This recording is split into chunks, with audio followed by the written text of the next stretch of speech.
Dia hanya pulang 2 kali selama 12 tahun. Karena memang semangat daripada anaknya. Dan bapaknya pun juga mengacungkan jempol kepada anaknya. Karena selama 12 tahun dia hanya pulang 2 kali. Dan pada hari terakhir pas hitungan 12 tahun lebih 6 bulan 3 hari, tepatnya hari Sabtu malam minggu, anak tersebut izin dengan seorang kiai atau dengan pengasuhnya untuk menyudahi daripada belajar di pondok pesantren tersebut. Lalu dia pulang dengan membawa tas dan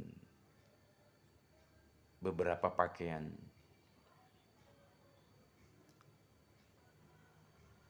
Setibanya di rumah, dia berpelukan dengan bapak dan ibunya.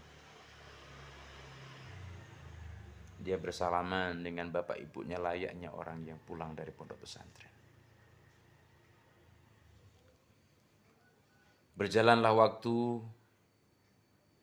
seminggu, 2 minggu, sampai setengah bulan, bahkan 1 bulan. Timbul keanehan daripada benak, pikiran dan hati dari bapak dan ibunya. Dia bertanya kepada ibunya, "Bu, si Romli ini anak kita, kan sudah 12 tahun di pondok. Kok tidak pernah saya lihat dia ini pergi ke musola atau ke masjid ya?" Ibunya menegaskan juga, "Iya Pak, saya kok agak curiga. 12 tahun di pondok kok tidak ada nampak adzan atau apalah di musola atau di masjid. Sehari 2 hari dilihat. Yang lebih kaget lagi ketika waktu subuh. Bapak dan ibunya pergi ke musola, pergi ke masjid. Sementara anaknya masih tidur. Disabarkan hati sang ibu, biarlah Bu. Mungkin dia masih capek sepulang dari pondok pesantren.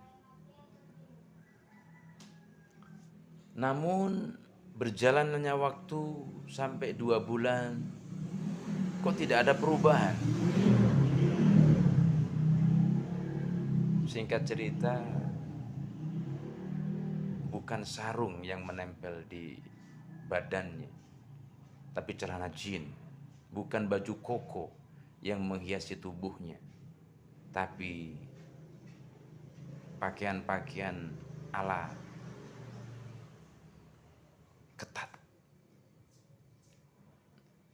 Bukan kopiah yang menghiasi kepalanya, tapi minyak rambut yang berkelas. Semakin heran dan semakin kuat perasaan daripada sang ibu dan bapaknya. Ada apa dengan anak kita ini? Walhasil ditegurlah anak tersebut. "Romli, bukankah dulu kamu ini mondok 12 tahun? Bukan sarung, bukan baju koko, bukan peci yang kau kenakan, malah baju ketat dan celana jin yang kau pakai. Bahkan pecimu pun juga kau ganti dengan minyak rambut. Ada apa dengan diri?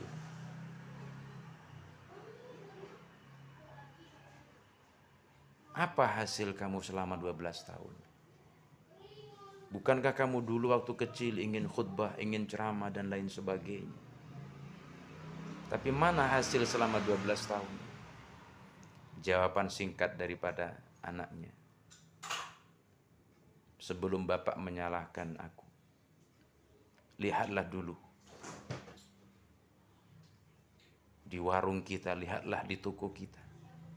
Apa saja yang sudah bapak ibu jual di warung dan toko tersebut." Kagetlah sang bapak dan ibunya tadi.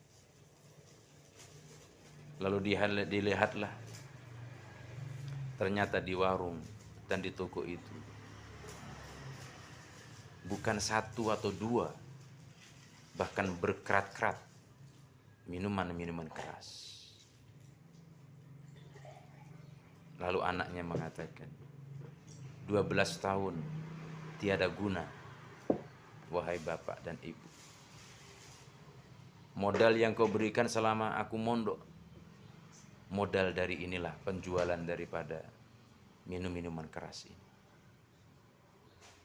Lalu terjatuh bapak dan ibunya sambil menangis. Ya Allah,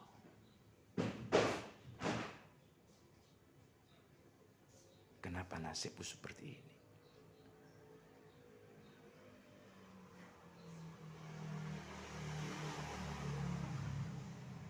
Dalam cerita ini mengandung kisah bahwasanya kehalalan modal untuk menghantarkan anak belajar, wabil khusus di pondok pesantren, hilluz zat, kehalalan adalah merupakan modal utama yang tidak bisa dikesampingkan. Kemanfaatan, keberkahan daripada anak selama mondok di pondok pesantren juga ditopang dengan kehalalan modal. Mudah-mudahan cerita yang singkat ini menjadi inspirasi bagi kita. Tidak mudah untuk menjadikan anak menjadi anak yang soleh ketika zat yang masuk tidak benar-benar halal dan thayyibah. Pesan Allah dalam Al-Quran, ya ayyuhalladzina amanu kulu min thayyibat wa'malu sholihah. Terima kasih. Sampai bertemu kembali di cerita yang lain insyaallah. Assalamualaikum.